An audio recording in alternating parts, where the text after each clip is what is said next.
Hello guys and welcome back to the F1 Tube YouTube channel, and in today's video I will discuss whether it is already over in terms of Ferrari claiming the 2019 World Championship already. Now it is fair to say that the first 5 races in 2019 for the Scarlet Red outfit have been nothing short of a calamity. Dubious strategy calls as well as a lack of pace has really impulsed a very, very poor beginning to the 2019 season. So far, Ferrari's best race finish is third, once with Charles Leclerc and twice with Sebastian Vettel. And with the Silver Arrows romping away with 5 consecutive 1-2 finishes, it seems like Ferrari are in no man's land. Yes, a very, very small amount of this has been propelled due to driver errors like Charles Leclerc crashing in Q2 at Baku and Sebastian Vettel spinning in Bahrain, but this is not the main catalyst of Ferrari's downfall. And yes, it is a downfall compared to 2018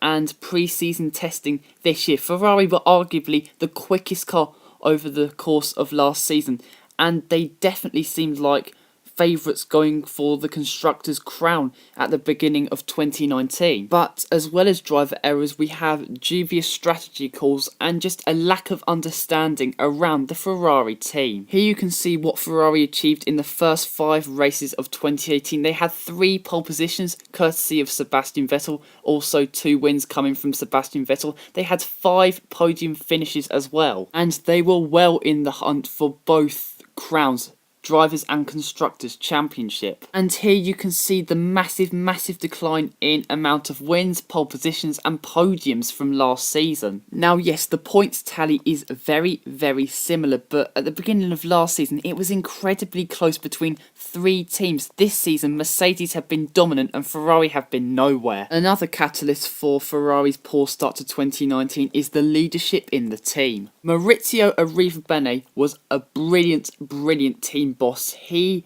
made Ferrari, along with Sebastian Vettel, he made Ferrari a midfield team to one of the top dogs again in F1. No, he was not complete, but I don't think there is any team boss around at the moment that was complete. Maurizio Arrivabene was the guy to really push Ferrari forwards. But it did seem behind the scenes that the harmony between both parties, Ferrari and Arrivabene, it just wasn't going hand in hand, and when bridges are burnt with Ferrari and someone else, you can never rebuild them. So yeah, I can see why Arrivabene was got rid of. But what I do not understand one bit is why Ferrari appointed their technical director as their boss. Yes, I am aided with the fact that I do have hindsight to support my facts, but I just don't get why at Ferrari you'd have your technical director also your boss. The only time that would really work is if you also had another leader like Ross Brawn and Jean Todt leading the line at Ferrari in the early 2000s. Ferrari should have let Binotto focus on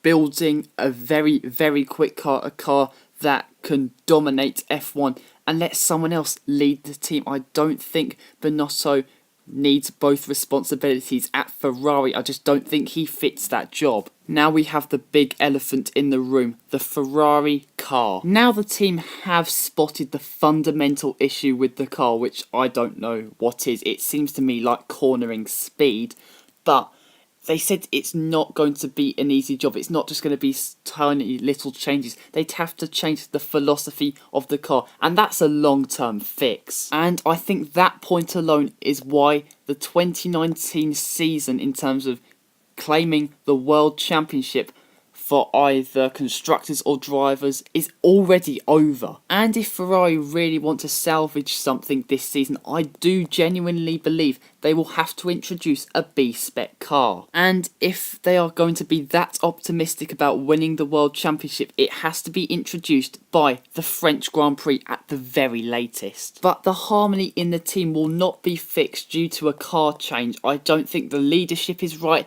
Dubious strategy calls are also a big factor in this. And even if Mercedes don't win the next 2 races, I already think they've pulled way too clear for Ferrari to close down. But just quickly noting about the Monaco Grand Prix, I am seriously fearing for Ferrari around the streets of Monte Carlo. With the downforce you have in Spain compared to what you have in Monaco, very similar. I cannot see Ferrari getting anywhere near the win unless something major, and I mean major, happens. And if it's going to be a processional race, I really can't even see Ferrari getting onto the podium. If the silver arrows are pulling away like they are at the moment and Max Verstappen is on it like a car bonnet, that's going to be a massive stretch for Ferrari. But guys, that is it for today's video. Please like this video, comment down below what you thought of this video, and please subscribe to the F1 Tube YouTube channel. It would mean a lot to me to really progress with this channel moving forwards.